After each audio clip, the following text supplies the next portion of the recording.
The AFL-CIO is the largest guild of unions in the United States. 12 million active and retired workers are represented by up to 55 national and international unions. The AFL-CIO was formed in 1955 when the American Federation of Labor and the Congress of Industrial Organizations merged. This merger was made possible largely due to the stewardship of the AFL's president at the time, George Meany.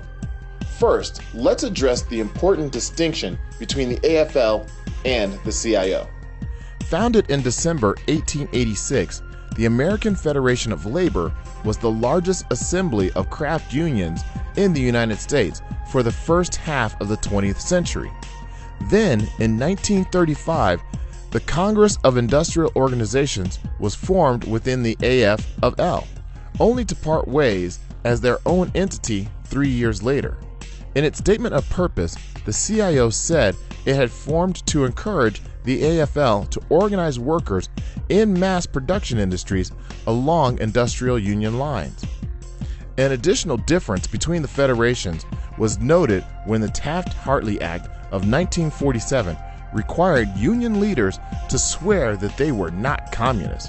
Many CIO leaders refused to obey that requirement, which was later found unconstitutional, while AFL President George Meany went a step further to sign an affidavit that he, quote, was never a comrade to the comrades.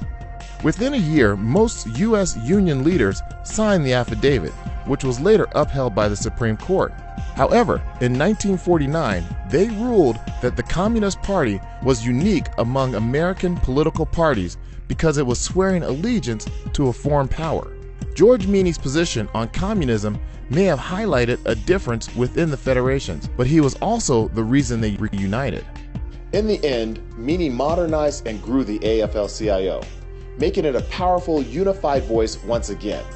With his leadership, the labor movement saw unprecedented gains for working Americans and put muscle behind the civil rights movement, insisting on an end to both workplace and community discrimination.